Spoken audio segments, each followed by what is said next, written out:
We all know that before the 28 Christian Ethiopians, we were saddened to see that 21 Egyptian Christians were beheaded in Sirte on the 15th of February. This calls upon the international community to help Libya further. Libya's foreign minister urging the international community to help in the fight against ISIS. The Islamic State releasing a new video depicting the brutal death of two groups of Ethiopian Christians in Libya. This new attack has many worried that the modern caliphate's influence is growing outside of Iraq and Syria. Joining us for more on the story, the former Interim Minister of Interior in Iraq, Bernard Kerik. Of course, Bernie's also the former New York Police Commissioner, and he's the author of the best-selling book, From Jailer to Jailed. Bernie, we thank you for Skyping in this morning from New Jersey. What does this new horrific video tell us about ISIS? Well, I think most importantly, as some of the officials have said, where is the international community? Where is the UN Security Council? You have Christians being persecuted and slaughtered in Libya, in Iraq, in Syria. Last week, there were a number of Syrians that were executed, Christians. It's growing across Asia, across the Middle East, and across Africa. And I think somebody has to do something about it. And the international community has to come together. There has to be a massive coalition to fight this. I think we have to be using our Arab allies, the King of Jordan and El-Sisi, President El-Sisi of Egypt. And I think, it's just getting worse by the day. And what the other thing that bothers me, JD, is we're seeing less coverage of it. We hear about it, but think about, if somebody went out and executed a mass number of Christians 5, 6, 8 years ago, it would have been on the front page of every newspaper in this country. Today, it's page 5, it's page 6. It's not a major headline. With the exception of Newsmax, I haven't seen it as a major headline anywhere. And we are talking about it. We are using this montage of still photographs because the video is horrific. Now, there's something else that our parent website, Newsmax.com, is reporting today, Bernie, and it is largely symbolic. They are saying that Christians are being urged to start wearing the color orange to protest what is going on. But as you're saying, it seems this needs to move far past silent protest to active action to try to stop what in essence is Christian genocide. Yeah, I don't think the orange jumpsuits or orange colors are going to help anything. Other than to identify people that are Christians. I don't know if that's the answer. I don't think that's the answer. I think the answer is the international community has to come together. I think the UN Security Council, for a change, has to do something in putting together a coordinated effort to fight this battle and take real action. The time for talking is over. You're not going to, these aren't people you can negotiate with. These aren't people that you're going to have a diplomatic solution with. You're going to kill them, or they're going to kill us. It's one or the other, and I still don't think people get it yet. Well, the situation was a year ago with the abduction of 200 plus Nigerian Christian schoolgirls by Boko Haram. You saw the First Lady and others in Washington hashtag Bring Back Our Girls.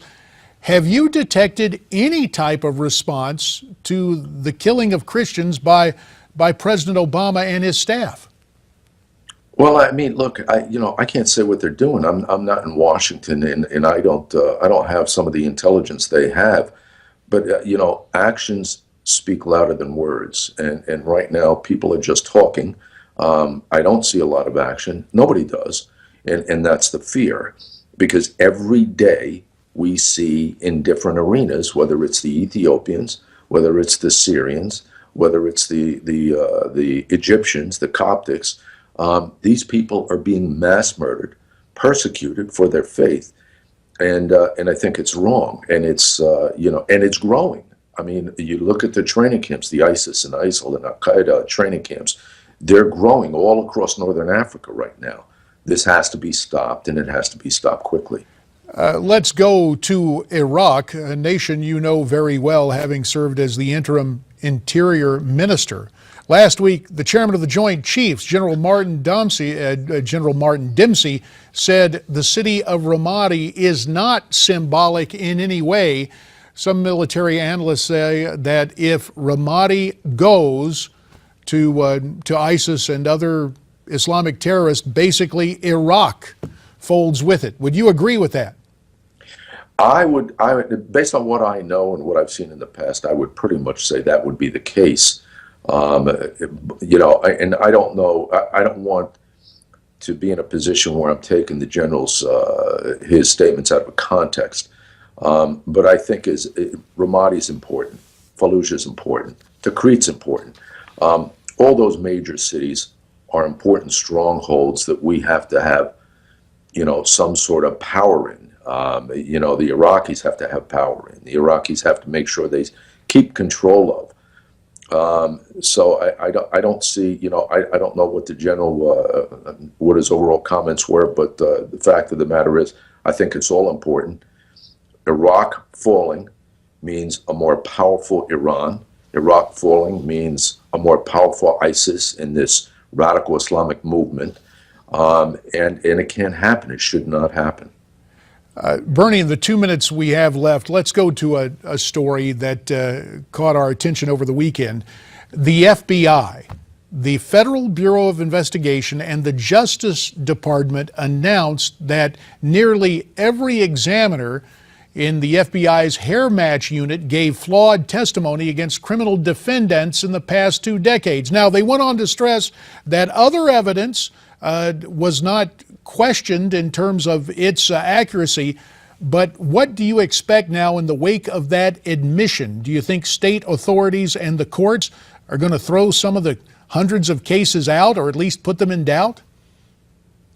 Well, I think it's going to create a doubt in every case. I mean, you're going to have criminal defense lawyers, you know, in every arena that was judged based on analysts, those analysts coming back and wanting their case reopened, their case looked at, new experts to come in and analyze their